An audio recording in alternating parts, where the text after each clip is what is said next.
Espace TV, le 22h.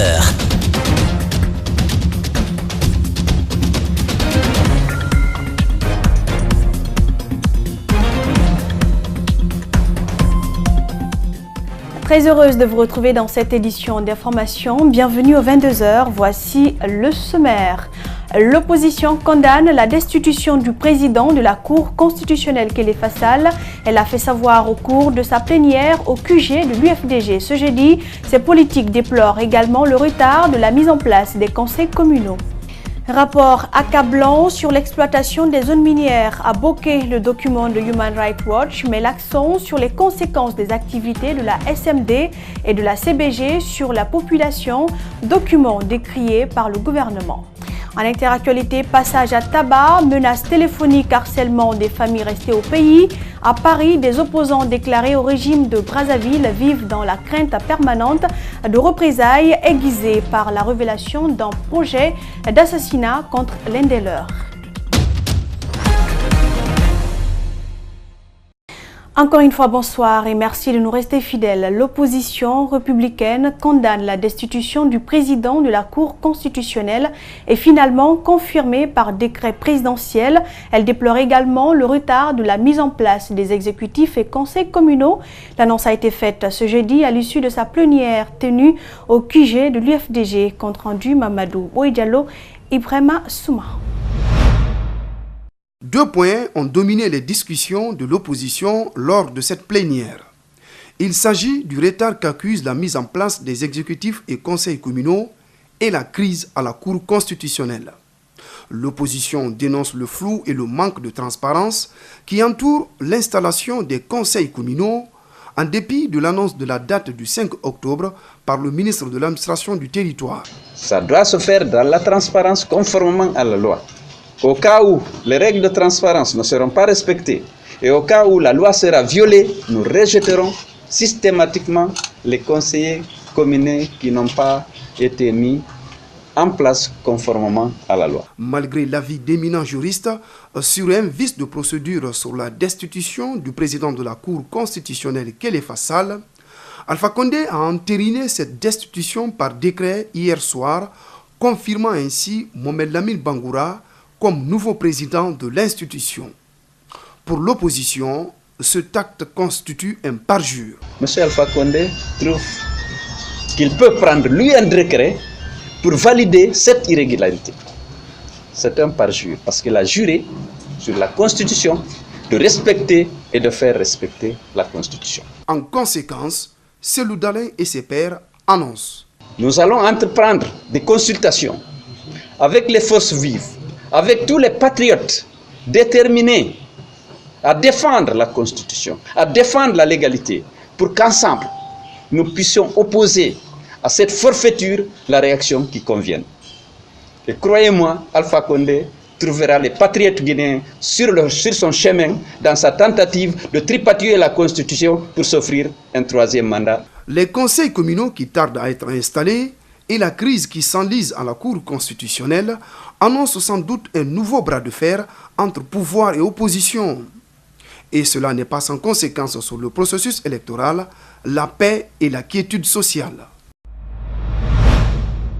Vague de réaction après le décret du chef de l'État confirmant la destitution de Kéléfa Sall. Interrogés, des acteurs de la société civile condamnent cette destitution qui viole systématiquement la Constitution. On les écoute au micro de Mamadou Boy-Diallo et Ibrahima Souma. En Guinée, on a pris cette habitude. On laisse la situation pourrir et après tout le monde s'élève pour jouer au sapeur-pompier. Je suis de ceux qui pensent que la force doit rester à la loi. Mais les hommes de loi sont restés les bras croisés. Et tout le monde a vu venir cette crise. Elle n'a pas une crise subite. Elle est venue progressivement. Les hommes les mieux avertis savaient qu'il y avait un problème à la Cour constitutionnelle. Et c'est en ce moment qu'on devait se dire qu'il faut sauver cette institution. Ce qui se passe aujourd'hui au niveau de la Cour constitutionnelle est une honte, est une grande déception.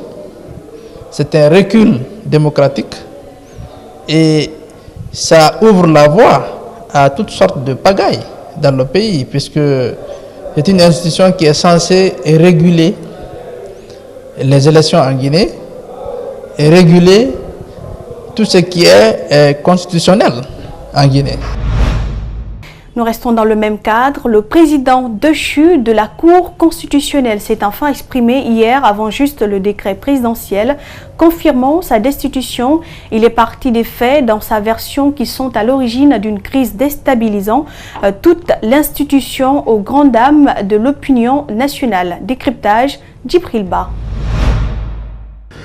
La Cour constitutionnelle a organisé à Koya du 22 au 24 décembre 2015 une retraite à l'issue de laquelle le règlement intérieur a été révisé avec la création d'une commission financière dotée de plus larges pouvoirs dans la gestion du patrimoine de la Cour.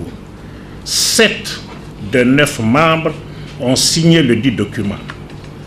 À compter de cette date, la Cour a été paralysée, les 7 membres refusant de participer aux audiences.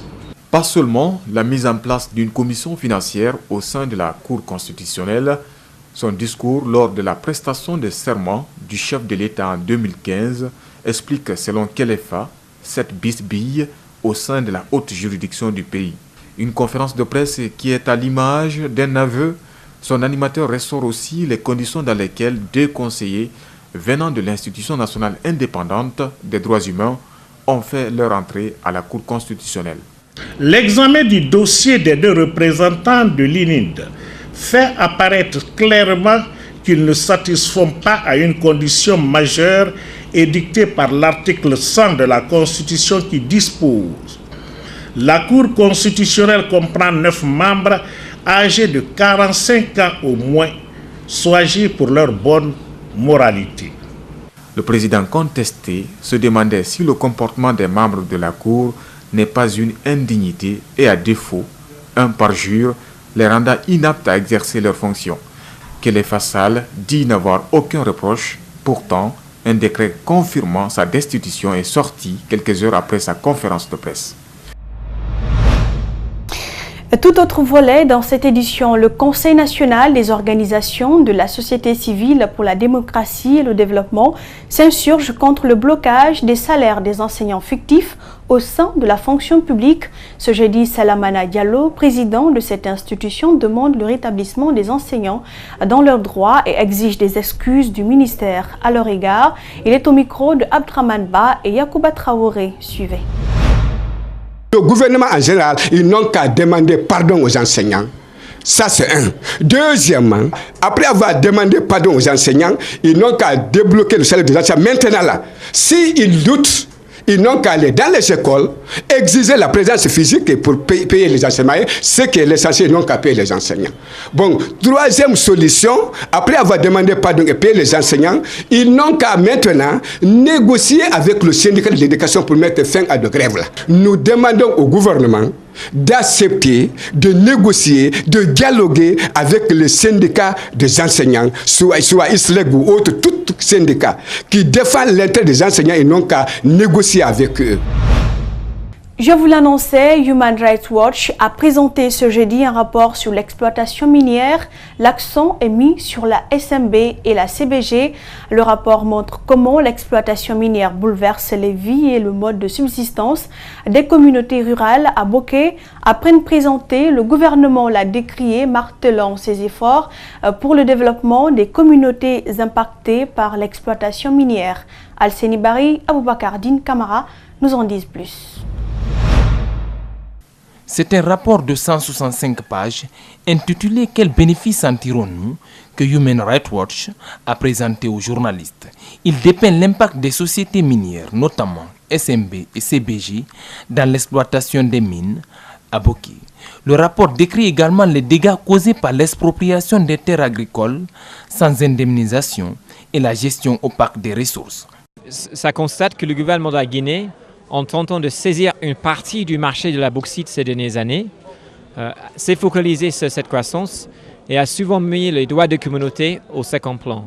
On voit ça dans la zone de Boké, d'abord avec les tensions sociales qui s'imposent dans la zone. Dans ce rapport figure tout en haut le défi sanitaire et le difficile accès à l'eau potable des communautés rurales. On peut aussi prendre les impacts liés à l'eau avec les cours de l'eau qui sont pollués par les sédimentations qui tombent des mines. Et tout ça qui nécessite que les sociétés minières et l'État assurent que quand les nouveaux projets miniers commencent, qu'il y ait toutes les études qui sont faites, qu'il y ait toutes les mesures en place. Le gouvernement s'est vite empressé de décrier ce rapport et de faire entendre sa version. Nous sommes un peu surpris que le scope soit déjà sur 2 sociétés seulement. Qu'à cela ne tienne, au niveau des informations également, nous avons un sentiment que c'est très partiel, très parcellaire. Hein. Et les quelques informations pertinentes qui sont dedans, nous allons prendre et puis les remonter à qui de droit. Oui. Si la Guinée occupe les premiers rangs au monde dans l'exploitation de la bauxite, toutefois, elle se classe également parmi les plus pauvres, d'où l'invite de l'ONG Human Rights Watch à plus de transparence dans la gestion des ressources minières.